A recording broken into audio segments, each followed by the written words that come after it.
What do other animals think and feel? And what does this mean for how we live alongside them? And what about AI systems? Do they think anything? Do they feel anything? And how does their strange form of intelligence shape the future of our entire species and society? These are some of the most important questions of our time. Philosophy is one of the disciplines with an absolutely central role to play in helping us to answer them. And LSE philosophy is at the cutting edge of bringing philosophy to governments, to lawmakers, to vets, to decision makers of various kinds, to help them make better decisions in how they approach animals and AI. I work on questions about how non-humans think. So that includes non-human animals and AI systems, and questions about how they think, what they think about, what kinds of cognitive abilities they have. And there's obviously a whole range of questions that fall under that broad heading. So we might be interested in whether animals can reason logically, or whether AI systems can understand the minds of the humans that they interact with. But one question that I'm really interested in at the moment is about animals' understanding of time. So whether they can think back in time and remember past events, and whether they can also project forward in time to plan for future events. These questions are very important for understanding what animals' minds are like and what AI systems are like, how we can interact with those non-human agents ethically, and also understanding the human mind better, because if we understand how these cognitive abilities work in AI systems and how they evolved in animals, then we can set the human mind in that kind of context and understand how we came to be the kinds of creatures that we are. It might seem as though questions about what animals think or how AI systems think are questions that are purely scientific. If we want to figure out whether animals remember the past, for instance, we should just run some experiments and interpret the results, and then we'll have our answer.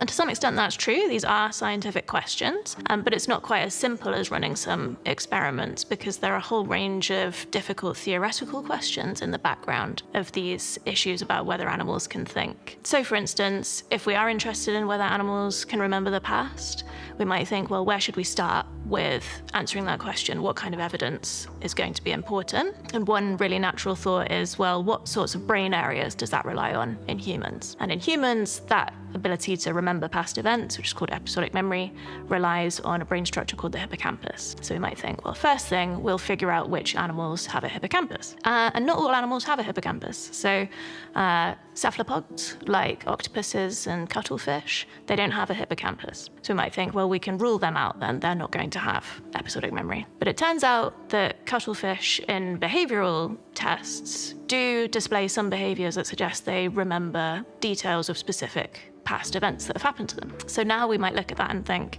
well, does that show that you can actually have episodic memory without a hippocampus? Or does that just show that cuttlefish have something that looks a bit like episodic memory, but is actually fundamentally different? And some kind of theories or arguments about episodic memory might push you in one direction on that question, and some theories or arguments might push you in the other direction. But notice that we're not now in a situation where we could resolve this issue by running another test or another experiment. Now we're in the business of testing different arguments and theories, and that's where philosophy is really helpful.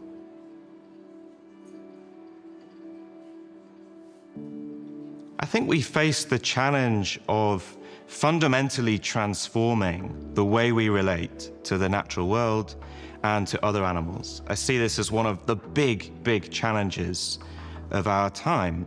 And in fact, I think we often think about the challenge in too narrow a way. We're quite familiar with the idea that humans treat very large mammals like cows and pigs and sheep very badly. And that's right. But we often forget in these debates about other animals, fishes and invertebrates like octopuses, crabs, lobsters, shrimps. In fact, the evidence has led me to think that the sentient world is very large, that an enormous number of other animals are in fact having feelings of pleasure and pain, and we often leave them out of ethical discussions. We need to bring them back in. We need to be asking questions like, what are our ethical obligations towards shrimps, towards insects? Is it okay to farm octopuses?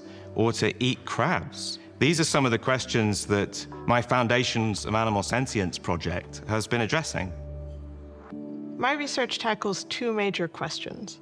The first question is, what does a good explanation look like? In particular, I've thought a lot about AI and why it's problematic if AI is opaque. In many contexts, like being granted a loan, someone might get a decision, say they're denied a loan, but an AI system was used where we can't understand what are the reasons for that decision.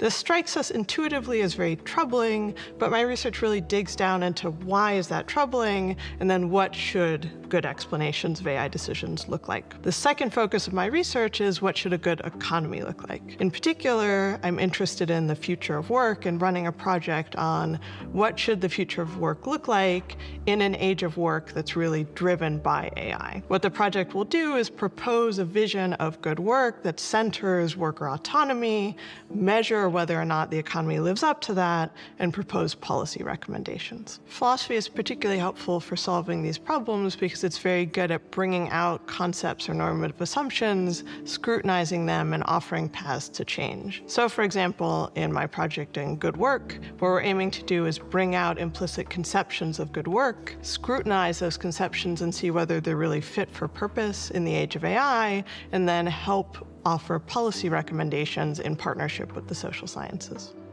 So questions about animal minds and AI are extremely challenging. They often require keeping up with fast-paced areas of science, keeping up with the latest evidence, even though it's already always changing. But these questions are too important to leave unanswered. We have to address them. And I think philosophy is absolutely essential to how we address them. And so I'm really proud that at LSE Philosophy, we are leading international debates in trying to meet those challenges.